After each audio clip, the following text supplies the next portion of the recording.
আমি পদ্মজা, পর্ব ৮, লিখেছেন ইলমা বেহেরোজ। আলো ফোটার পূর্বে নিদ্রা ত্যাগ করে ৪ মামে একসাথে নামাজ পড়ল। এরপর বারান্দায় শীতল পাটি বিছিয়ে ৩ বোন পড়তে বসল।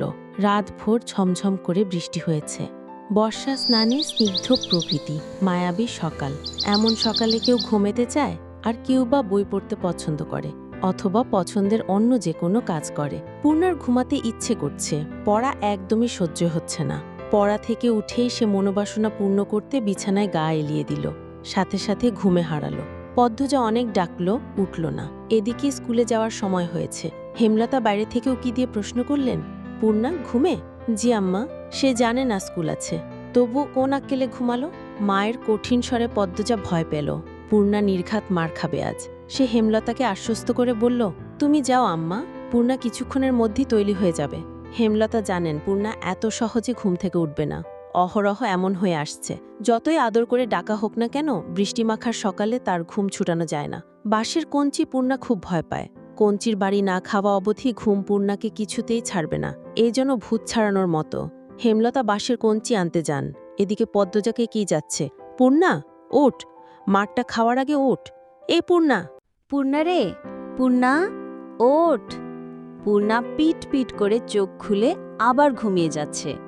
প্রেমা এই ব্যাপারটা খুব উপভোগ করে। একটা মানুষ এত ডাকাডাকিতেও কি করে না জেগে থাকতে পারে। সে নিষ্কম্প স্থির চোখে তাকিয়ে আছে বড় দুই বোনের দিকে। হেমলতা হাতে বাঁশের কঞ্চি নিয়ে ঘরে ঢুকেন। তা দেখে পদ্মজা পূর্ণাকে জোরে চিমটি দিল। পূর্ণা মুখে বিরক্তিকর আওয়াজ তুলে আবার ঘুমে তলিয়ে গেল। তুই সর পদ্ম, ও মারের যোগ্য, পিটিয়ে ওর ঘুম ছুটাতে হবে। পদ্মজা মায়ের উপর কিছু বলার সাহস পেল না, দূরে গিয়ে দাঁড়ালো।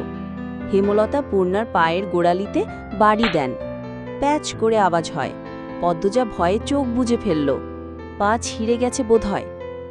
ঘুমন্ত পূর্ণার মস্তিষ্ক জানান দেয় আম্মা এসেছেন এবং তিনি আঘাত করেছেন। সে চোখ খোলার আগে দ্রুত উঠে বসল। চোখ খুলতে খুলতে দেরি হয়ে যায়। এরপর চোখ খুলল, বোকাশোকা মুখ করে মায়ের দিকে তাকালো পরিস্থিতি বুঝতে। পদ্মজা ঠোঁট টিপে হাসছে। প্রেমা জোরে হেসে উঠল। হেমলতা তীক্ষ্ণ চোখে তাকাতেই হাসি থামিয়ে দিল। পূর্ণা ভীতুকণ্ঠে বলল, আর হবে না আম্মা, সে তো প্রতিদিনই বলিস। এমন সময় ঘন মেঘে আকাশ ছেয়ে গেল। পূর্ণা প্রেমা মনে মনে খুশি হল। আজ আর স্কুলে যেতে হবে না, বাড়ি থেকে 2 ক্রোশ দূরে স্কুল। আম্মা নিশ্চয়ই যেতে না করবেন। পূর্ণা খুশি লুকিয়ে প্রশ্ন করল, আম্মা মেঘ আসবে মনে হয়, যাব স্কুলে? মেঘ কি করলো তোকে, যাবি স্কুলে? হেমলতা চলে যেতেই পূর্ণা ভ্রুকঞ্চন করল, থম মেরে বসে রইল। পদ্মজা তাড়া দিল, তাড়াতাড়ি কর, বসে আছিস কেন, জলদি কর, নয়তো আবার পিটানি খাবি। পূর্ণা বিরক্তি নিয়ে তৈরি হলো। 3 বোন স্কুলের দিকে রওনা দিল। বর্ষাকাল চলছে, রাতে বিরতিহীনভাবে বৃষ্টি হয়েছে। রাস্তায় প্রচুর কাদা জমেছে, পথ চলা কষ্টকর। 3 বোন হাতে জুতা নিয়ে পা টিপে হাঁটছে। পিছলে পড়ে বই খাতা নষ্ট করার ভয় কাজ করছে মনে। অর্ধেক পথ যেতে না যেতেই আকাশ ভেঙে বৃষ্টি নামল। পদ্মজা পথের পাশ থেকে বড় কচু পাতা ছিঁড়ে নিল 3টা।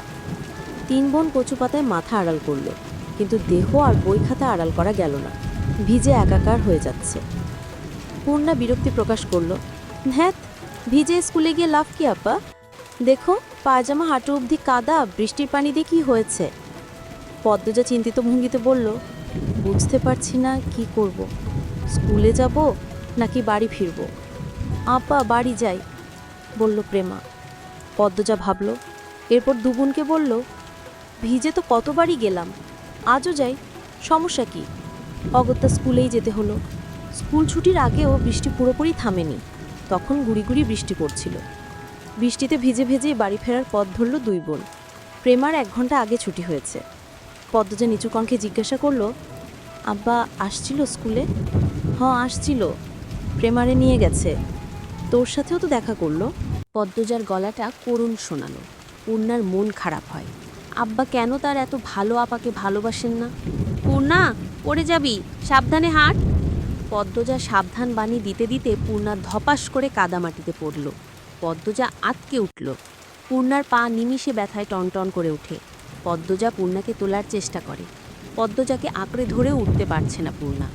কাঁদো কাঁদো হয়ে পদ্মজাকে বলল, আপা, পা ভেঙে গেল মনে হয়, কি ব্যথা করছে, মোচকেছে বোধ হয়, ঠিক হয়ে আপারে, পারছি না, আমার পা শেষ, মরে যাব আমি। এসব বলিস না, পায়ের ব্যথায় কেউ মরে না। আহত পা ফুলে 2 ইঞ্চি উঁচু হয়ে গেছে। তা দেখে আতঙ্কে পদ্মজা চোখ মুখ নীল হয়ে গেল। তার কান্না পাচ্ছে খুব। পদ্মজা পূর্ণার পায়ে আলতো করে চাপ দিতেই পূর্ণা চেঁচিয়ে উঠল, একটু সাবধানে হাঁটলে কি হতো, ইস, এখন কি কষ্টটা হচ্ছে। আপা, পা ব্যথা খেয়ে নিচ্ছে। পদ্মজা খুব কাছে পায়ের শব্দ পেল। চকিতে চোখ তুলে ক্ষেতের দিকে তাকালো। মুহূর্তে ঠোঁটে হাসি ফুটে উঠল। সে পূর্ণাকে বলল, পূর্ণা রে, আম্মা আসছে। হেমলতাকে দেখে পূর্ণা কলিজায় পানি পেল। মনে হলো মাকে দেখেই ব্যথা অনেকটা কমে গেছে। হেমলতা ছুটে আসেন। পূর্ণার মাথায় হাত বুলিয়ে বলেন, কিছু হয়নি, এসব সামান্য ব্যাপার। এরপর পদ্মজাকে বলেন, তুই বইগুলো নে। হেমলতা এদিকে সেলাই করা কাপড় দিতে এসেছিলেন। যার কাপড় ছিল সে অসুস্থ, তাই যেতে পারছিল না। বাড়িতেও কোনো কাজে মন টিকছিল না, তাই ছাতা নিয়ে বেরিয়ে পড়েন। ঘরে চুপচাপ বসে থাকার চেয়ে একটা মানুষকে সাহায্য করা ভালো। ফেরার পথে তিনি দূর থেকে